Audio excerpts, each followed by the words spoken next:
Welcome to the Millennium Counseling Center podcast, where hope is yours, it's time to soar. I'm your host, Orrin Madison. It's time to rise above and celebrate healing, hope, and recovery with the Millennium Counseling Center team. Special thanks to Kaz Source, who helps us with the production of our podcast. If anybody needs any help or looking into podcasts, please reach out to Kaz Source at kazcontent.com. Welcome to Millennium Counseling Center's podcast. I am Devona, Alleyne, and I'm here with Alex Bourlas. We're clinicians at Millennium, and we are starting a new group related to clinicians helping themselves. Yes, our group will focus on a lot of awareness and how to gain a wider perspective about our experiences that relate to our inner world. As therapists, we need therapy as well, and we can forget that. And we can also forget that we're human too. And I think that's so important to remember that even with our professional background, we also face many challenges, just as many fears as those we are helping, especially in our time today with uncertainties and much more. And it can be difficult to separate our personal life from our work life. So how do we start taking care of ourselves? Joining a community together, like we're doing what we're wanting our clients to do, to build connection, to maintain social support. And I think a group like this, Alex, is really timely because, there are a lot of stories that have come out since last March that the next crisis of the pandemic is going to be a mental health crisis. I don't think it's a next, it's kind of a right now. I've even noticed in myself that we're working harder, we're resting less, and it can be really hard. And a group brings together clinicians and takes away that intimidation of, oh, I've got to find an individual therapist, or I've got to find somebody, or I've got to do something to take care of myself. And this group, this helping ourselves group, creates a container for us to really process. But to your point that you made when we were talking about this offline, to really become aware physically of how we're being affected. And when I think of that, I'm like really grateful that you're a part of Millennium because you have this expertise in yoga and meditation and breathing. Would you like to say more about that?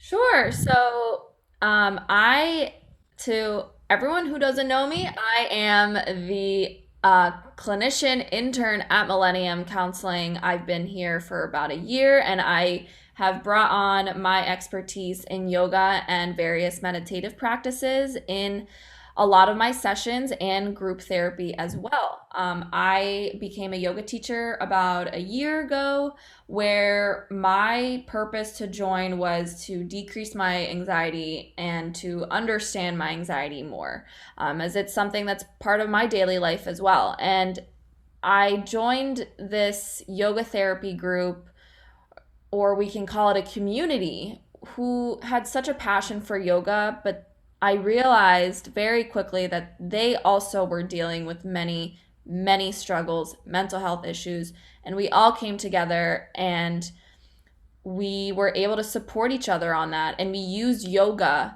as a great outlet, we could call it, to understand more about our bodies and gain awareness about that. So with gaining more perspective on yoga and the meditation or meditative practices, I wanted to incorporate yoga and meditative practices into my therapy sessions, which have been a huge success. And so for me, doing yoga and meditation on a week-to-week basis, I've increased my own insight and understanding into the roots of my difficulties, and it's enhanced my self-worth and self-efficacy. So putting that into the sessions, I've noticed through progress the amount of awareness that my clients are now gaining. And I like to create a more holistic healing process for them through the teaching of mindfulness and improving their connectedness and awareness to their internal experiences. And that's one of the main reasons why we're bringing this group together, is let's check in and see where everyone is at in the present moment. What is your internal experience and what has that been like for you? How has that been like working in the professional world? And how can you incorporate more self care practices for yourself, as this has been such a difficult time to really make that part of our norm? Yeah. And we've said a lot, we say it publicly, oh, it's a difficult time for everybody, including therapists. But I feel like as clinicians, we just watch it burn. And there's not a lot of attention collectively to think about, okay, how do we stop this burn? This burn, I call it vicarious trauma. There's research that documents that. So it's not something I made up. But I think our awareness of vicarious trauma has to be increased and sharpened, especially in this time. And yeah, in order to do that, we might need to see ourselves in another person, in another therapist, so that then we can collectively, as you said, find ways to manage it. We notice it, and then now what do we do? What is our self-care as a result of that?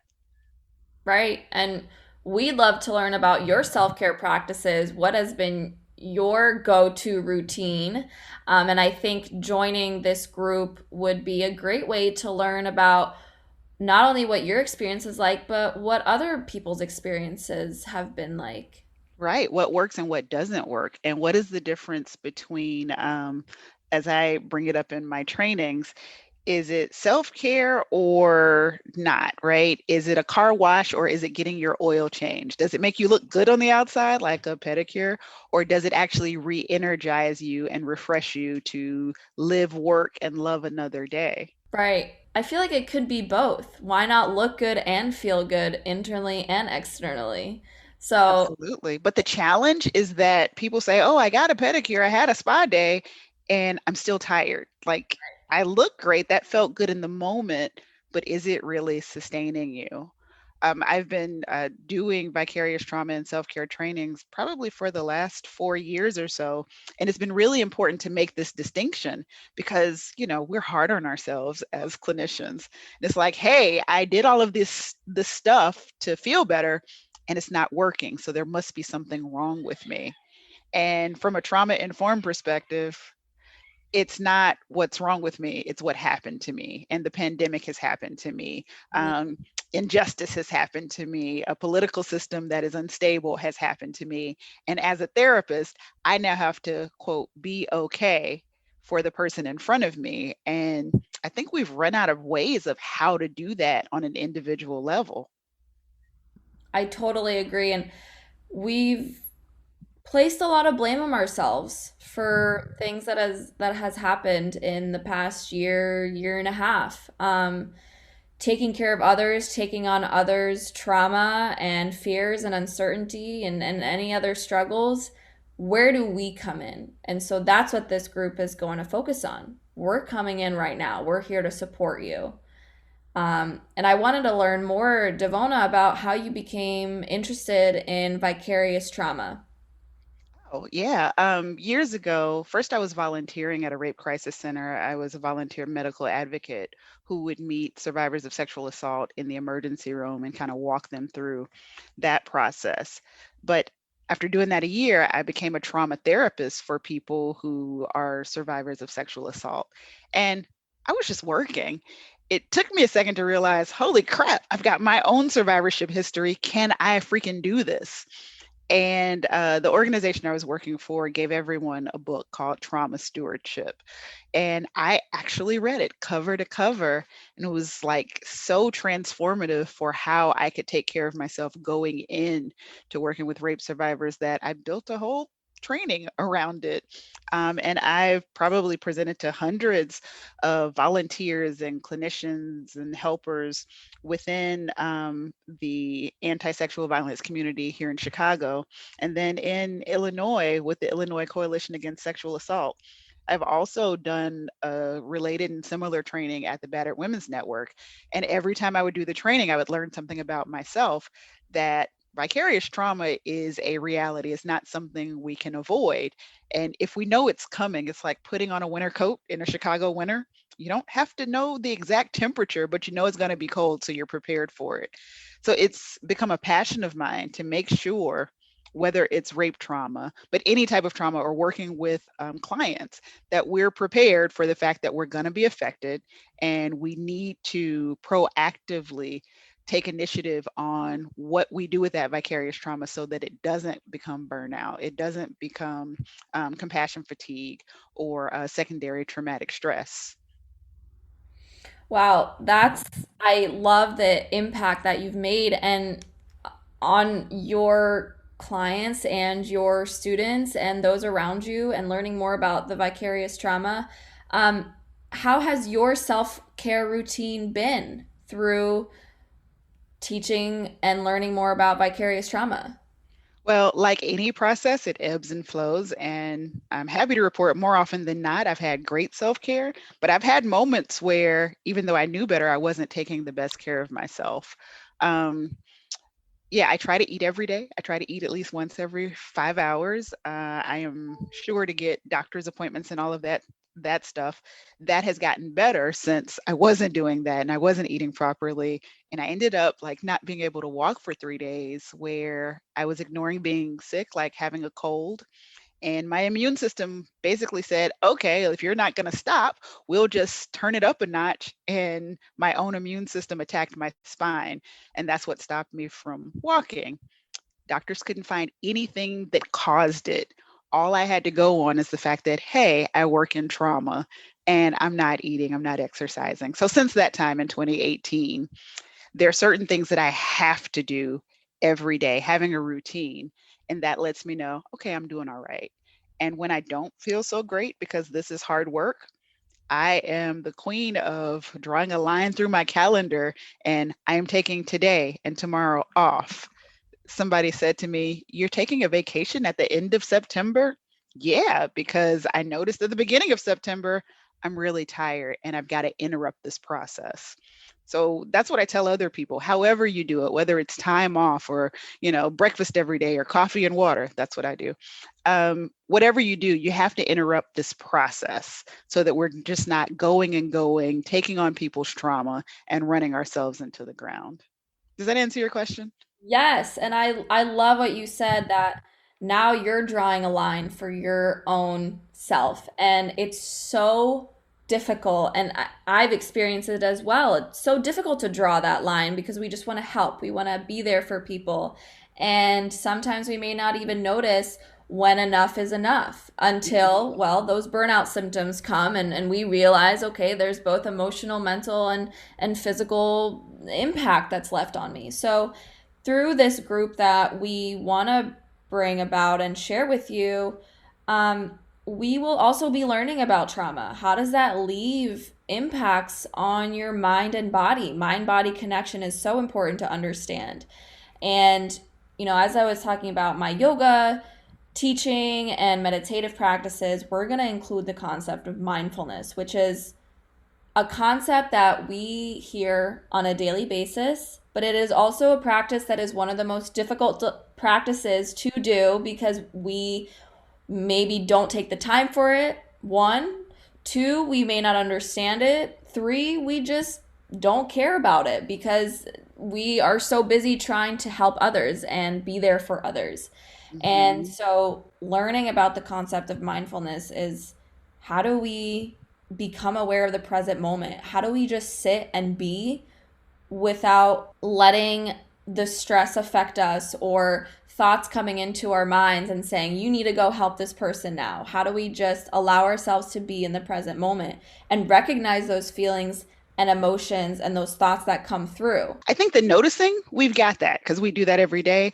It's the letting go of the negative judgment, negative and positive judgment, but the judgment in particular, because we'll have the thoughts and the people and the clients, but it's the, I should be doing this, and we should all over ourselves. Right. And we don't want to be shitting all over ourselves, which is Nothing about that sounds good. nothing about that sounds good. It sounds exhausting. It sounds like a big mess that you have to clean up. And sure, sometimes those messes we have to clean up and we do it. But there's other times where we cannot do it because we are reaching a level of exhaustion. So mindfulness, I think a lot of people think about mindfulness. like relaxation, but it's not always concerned with relaxation. The focus is more on increasing that awareness of the thoughts and feelings and actions that hinder our progress and our own healing process. I was reading a book, The Happiness Trap, which I'm sure many helping professionals have heard before, but it talked about things that are within our control and things that are out of our control. And the only two things that we really have control over are our actions and where our attention goes. And so mindfulness comes into that. And, mindfulness is recognizing where we are, what we're doing with openness, acceptance, and non-judgment. So when we're better able to do that, we start to engage in different aspects of ourselves, learning how to tweak our language, choosing how to respond to ourselves and what our body is telling us, because our body is the biggest signal in letting us know what is going on. And, we tend to ignore it because we just want to keep going. But, when is enough? When is enough for you? Right. And I don't want enough to be where I'm laid out and I can't do anything else. I'd rather be able to, like you said, be aware of what's happening within me, listen to my body and say, oh, that is a sign that now it's time to turn off instead of being turned off or being rendered ineffective. So it makes me really excited about this group. When is it starting? So our group will be starting in March, actually next month, which is next week. So it will be 90 minutes, and we are accepting mental health professionals who just want to be part of our community and our group to get that support, to learn more about trauma, our inner experiences, our inner world, how that affects our external world, and learning various self-care routines to add in your daily life. Now, Alex, granted, I do know these answers, but I'm asking for the benefit of our audience. Do I have to be a licensed mental health professional to participate? No, you don't have to be a licensed mental health professional to participate. So anybody who really wants to become more aware of themselves and who acknowledge that maybe they are doing hard work on behalf of other people, any helper can sign up. Yes, any helper can sign up. If you feel stressed, if you feel anxious, anything that comes through to you and you feel that you need to learn more about how to take better care of yourself, we encourage you to join this group. Yeah, and people can email me at Devona, that's Devona, at millenniumhope.com, or can they also email you, Alex? Yes, they can email me at Alexandra at millenniumhope.com as well. And we appreciate anybody who wants to sign up and participate. We will welcome you with open arms and we will all learn together. So I hope to see you in the group. If not, we will see you at the next edition of the Millennium Counseling Center podcast. Have a great day and take care of yourselves. See you all there. Thank you for listening to the Millennium Counseling Center podcast. Where hope is yours, it's time to soar. Continue along your journey of healing, hope, and recovery with us next week. If you want to learn more about mental health, recovery, or if you just need someone to talk to, send us a message on Instagram or fill out the contact form on our website at millenniumhope.com. We are here to talk.